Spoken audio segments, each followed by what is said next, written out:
Hello, I'm Locke, Meredith. I'd like to invite you to join me on the next Legal Lines show. We're talking about crime in Baton Rouge. And it's serious, folks. We're very pleased to have on the show the Sheriff of East Baton Rouge Parish, Sid Gautreaux. We have the Police Chief of the City of Baton Rouge, Dewayne, and we have the District Attorney, Hillar. I want you to understand that our crime rate per capita in Baton Rouge is higher than Los Angeles, New York, and even Chicago. It's serious. So we're going to talk to those gentlemen about what we need to do, what we're doing, and what else you can do to help us reduce crime. So join us on the next Legal Lines.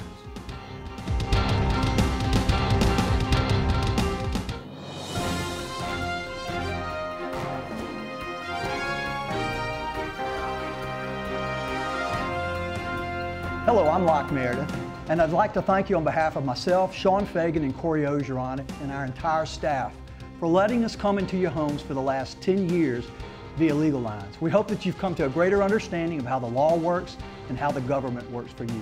So from all of us, thank you.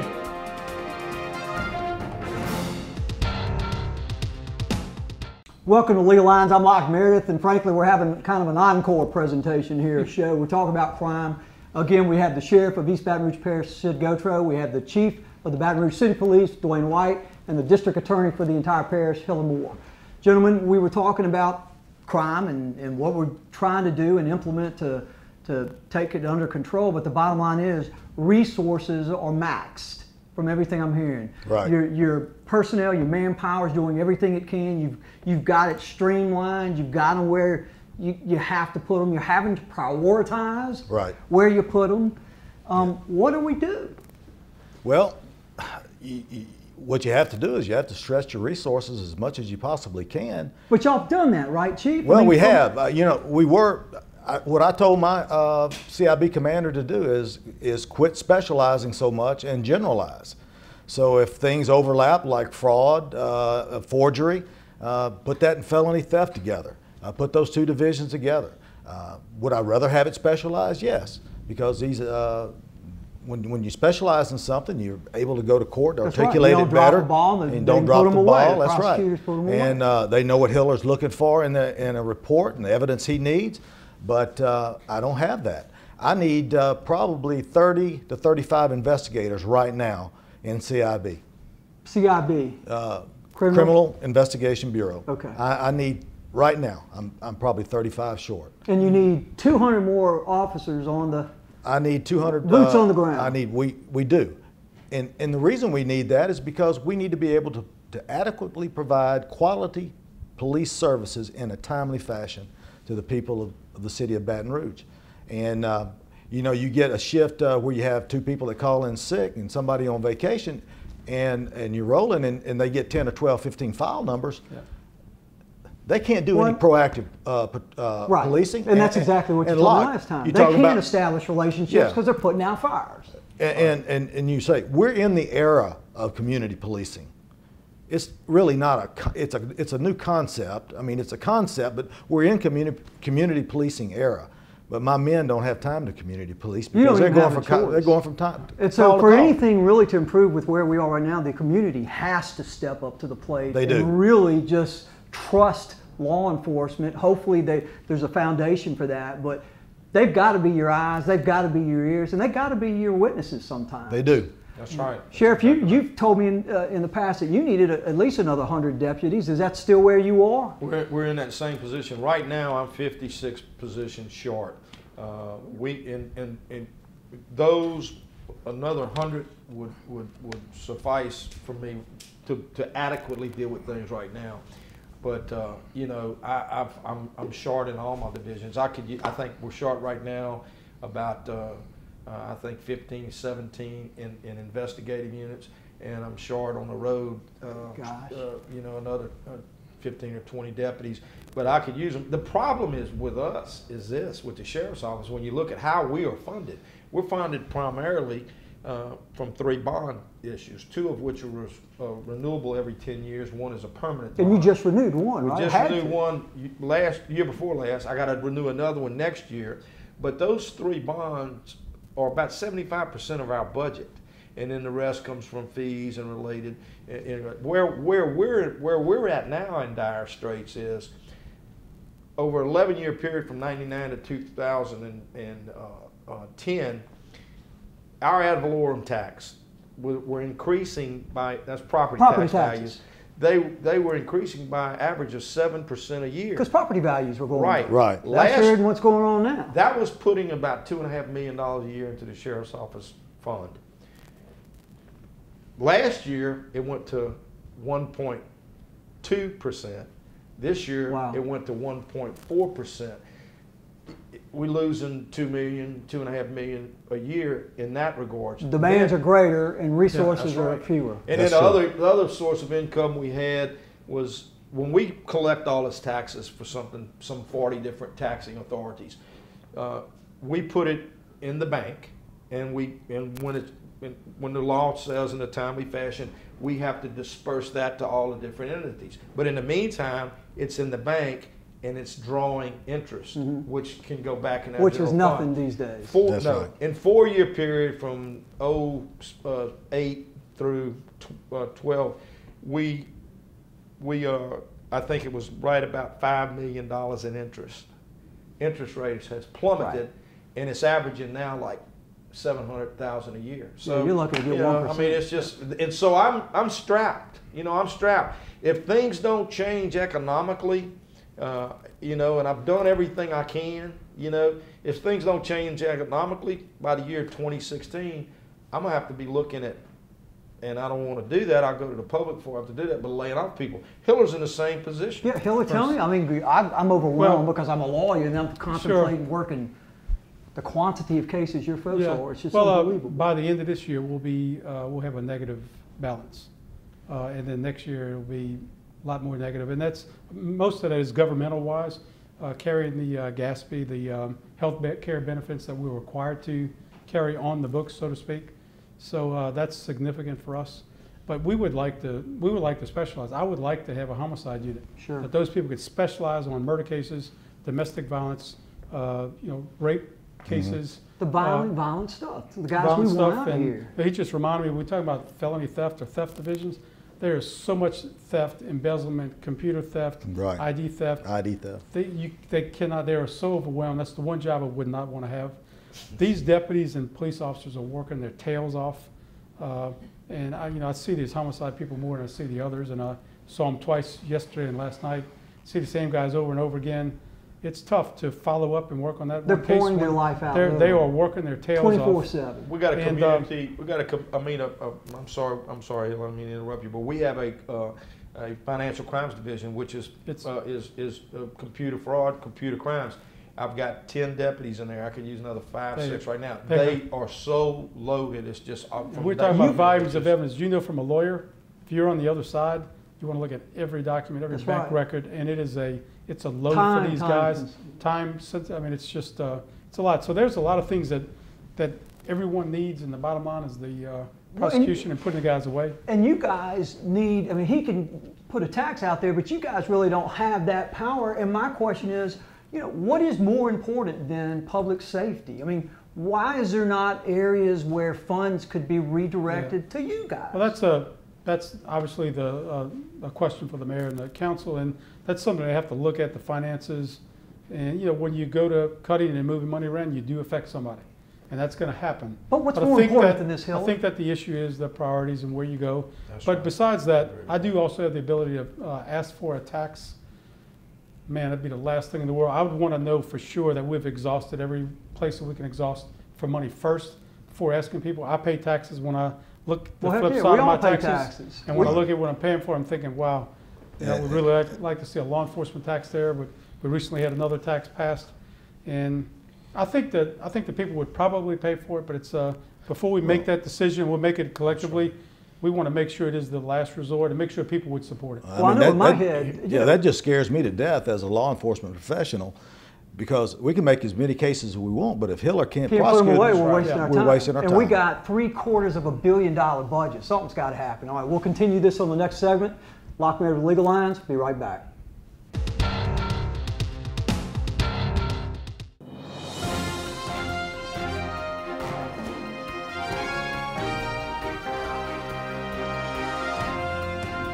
Hello, I'm Locke Meredith. And I'd like to thank you on behalf of myself, Sean Fagan, and Corey Ogeron, and our entire staff for letting us come into your homes for the last 10 years via Legal Lines. We hope that you've come to a greater understanding of how the law works and how the government works for you. So from all of us, thank you.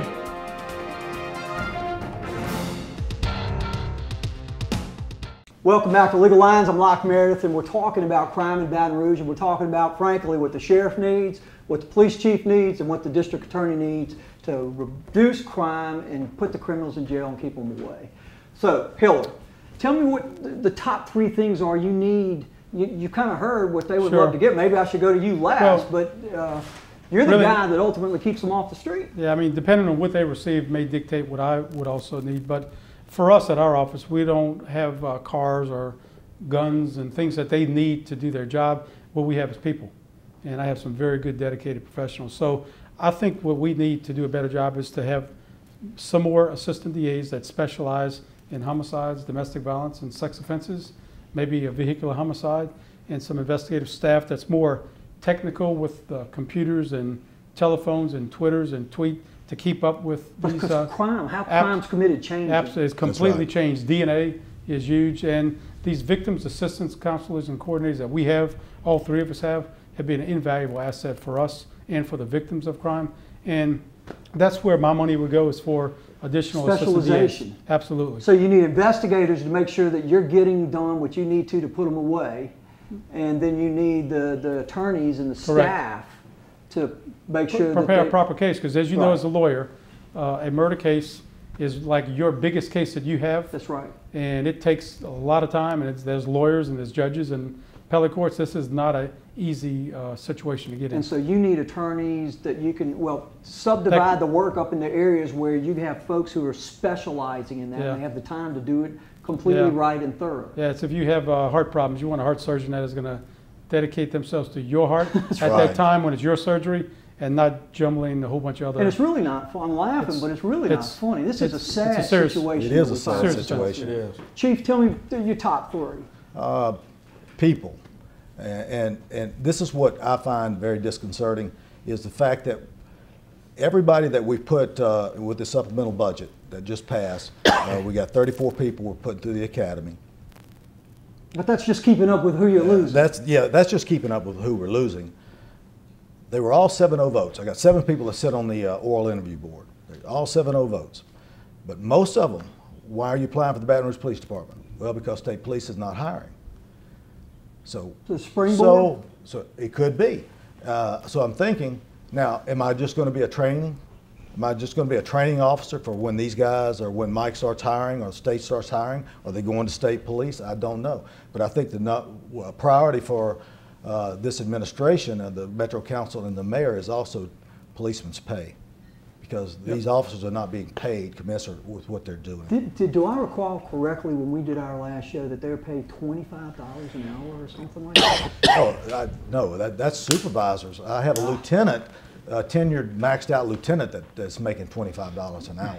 But the guys on the street on the front line, the boots on the ground, in jeopardy. They're making. What are they making? They're making little to nothing, and they're having to supplement their income by working an inordinate amount of extra duty. See, this makes me think of our soldiers overseas putting their life on the line. I mean, it's just. So you need money for more people, and you need money to make sure they're properly paid.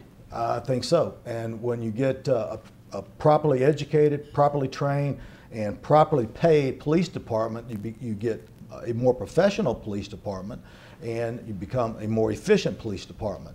And I see that as a problem that could rise its ugly head in the near future if the state starts hiring, because they're liable to take some of our best and brightest. Sheriff. Certainly, my number 1 priority is personnel. We need more personnel. Not only just to fill our vacancies, but to expand our services in all areas that we've talked about. From a pay standpoint, that was one of the things I wanted to do as sheriff, was get our pay up to standards, and we did that. And our starting salary now, the only one in this 8 parish area that's higher than us, is Ascension Parish. But having to cut back this year because of budget reasons, having to put on a hiring freeze. First time since I've been sheriff, I was not able to give a cost of living increase to our people. If that continues for a couple of years, then we're going to slide backwards in the pay scale. And that's when, like Chief White said, those people, our best and brightest, are going to get recruited by some of these other agencies that are paying more money, whatever, and we're going to lose them. But certainly my number one priority is additional personnel and the equipment it takes to outfit those personnel to provide additional services. Explain to the folks, and we went into this briefly, but you have a control over that to some degree because you have the power to tax. Right. Are you contemplating presenting that issue to the people? Locke, none of us, you, myself, Hillar, Dewayne, none of us like to pay taxes. We don't like to pay taxes. And I certainly don't want to have to go back to the people in this economically depressed time and say, we need more money. But if I have to, I will. And Hillar's in the same position. But we want to make sure we exhaust everything. But there's going. What else can you do? There's nothing else we can do because you know, if you look at what we've done now, we put a hiring freeze, no raises, we pretty much stopped promotions right now. And we've done that to try to get a handle on this budget and see if this economy, see if property values will go back up to what they were, and get a handle on it. If that doesn't happen, if I stay where I'm at right now and we don't hire another deputy or promote another deputy or give any more raises or just emergency spending, if I stay like that and the income doesn't increase, I'm looking by the year 2016, I got to lay people off. And I don't think none of us, when we say law enforcement is our priority, public safety is our priority, we can't afford to take a step backwards. I can't, he can't, he can't. We can't afford to go back. If we go backward, we'll never catch up. No, we'll never catch up. We got a hard enough job as it is right now trying to get a handle on it and trying to get in front of it with what we have. If we got to step backwards, I don't know if we can accomplish anything that we want to accomplish. And Hillar, you're of the same mindset. Absolutely. And again, it has to be a last resort. The other thing I think that we had talked about is property values, where a lot of the taxes come from, how they're being assessed, or we up to date on that. And that's something that's really over my head. But I think it's something that we just need to look at everything just to make sure before you ask people for their money, which is tough to come by right now. That's right. It really is. And it is. But all of us as taxpayers, we don't mind. We know it's a necessary evil. Would this be a dedicated tax? In other words, a tax is dedicated to a particular. I think if you don't have a dedicated tax, you're opening yourself up. I think the public wants to know, if I'm going to pay you this extra money, what are you going to do with it? You're not going to tell me it's not going to some general fund. Right. You're not going to tell me you're going to hire a bunch of new people or increase these services, but you're going to give a bunch of higher raises, or you're going to, or spend it on something else. That's taboo. So if y'all go to them, it's going to be, you're going to tell them what it's for, and that's what it's going to be spent on, and that's that. Absolutely. We made the decision, and Hillar and I knew we were going to both be in the same position. If nothing changes within the next 2 or 3 years, we're going to both be in the same position. And before we have to cut services, we'll go to the public. But we've hired the people that we need to do the studies and all. So we want to make sure, and we are doing everything we can what we have to do. Gentlemen, again, Sheriff, thank you. I really appreciate it. Thank you. Chief. Thank you. Locke, appreciate it. Hillar, thank you so much. This is Locke Meredith with Legal Lines. Thank you for being with us.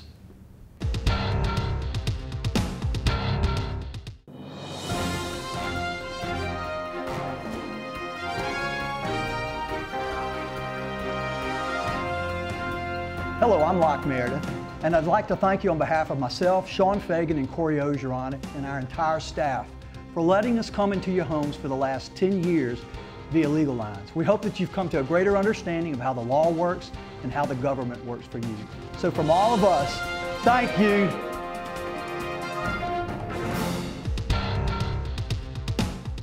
Welcome back to Legal Lines. Again, I'm Locke Meredith, and frankly, I'm going to do this last segment a little different than I have any other.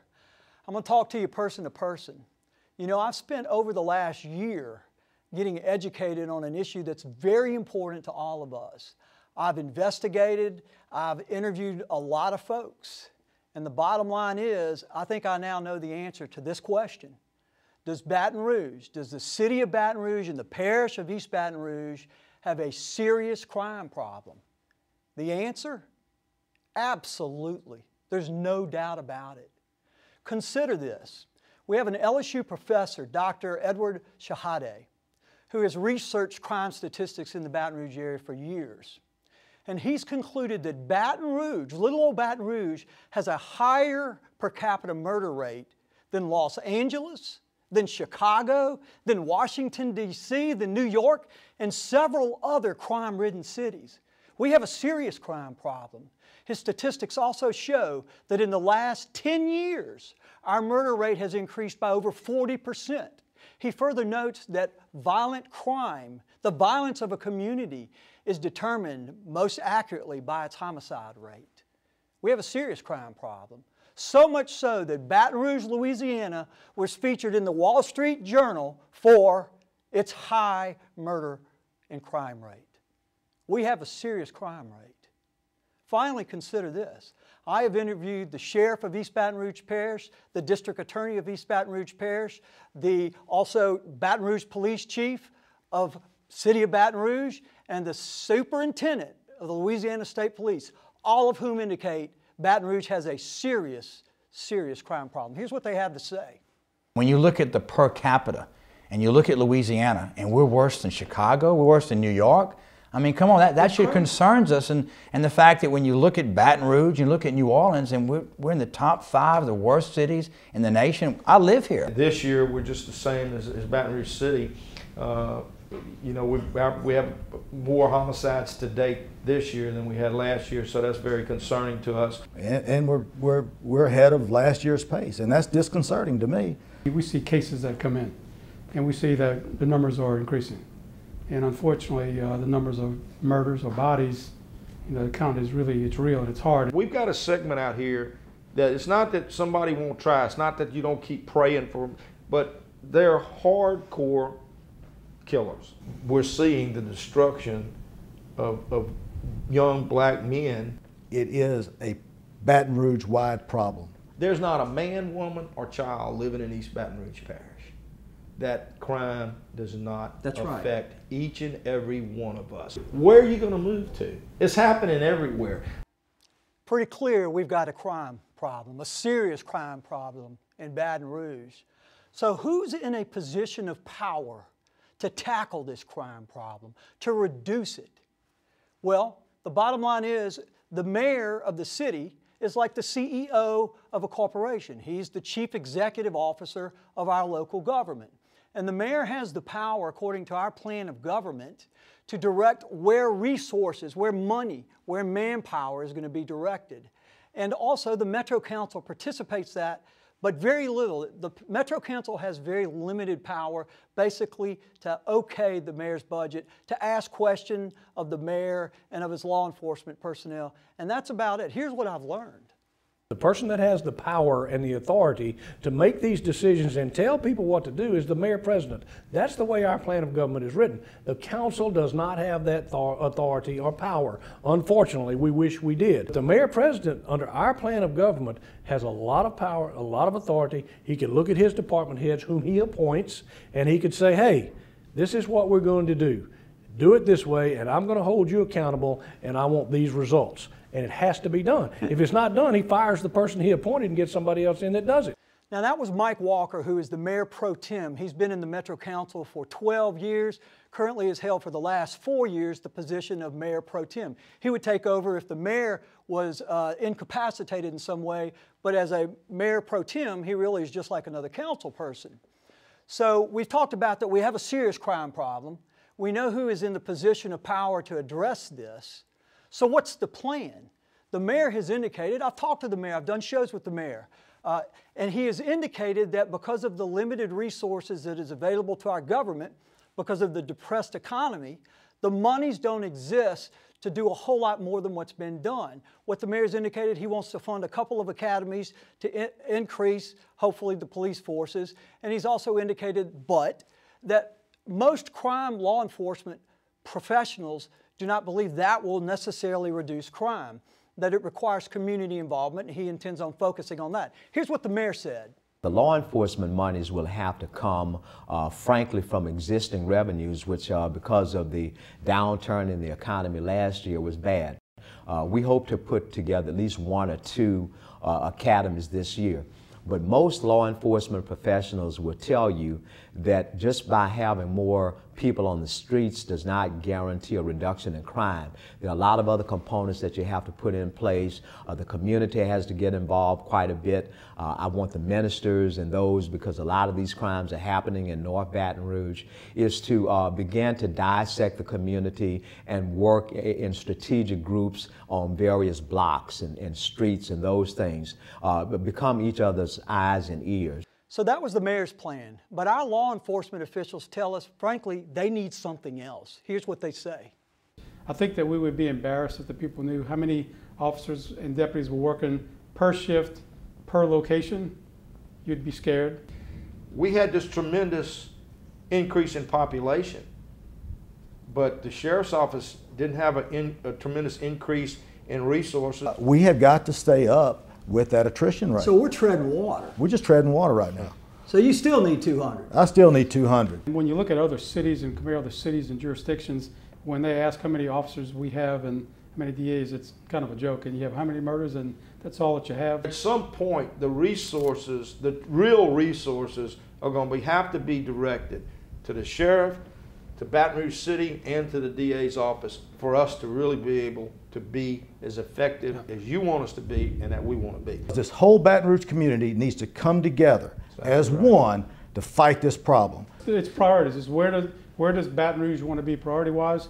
Do we think we have enough money that we can reprioritize where we're spending our money and spend it on law enforcement? Not only do our law enforcement chiefs say that we need hundreds of more police officers and deputies on the street right now, but they also say we need to open our downtown jail immediately.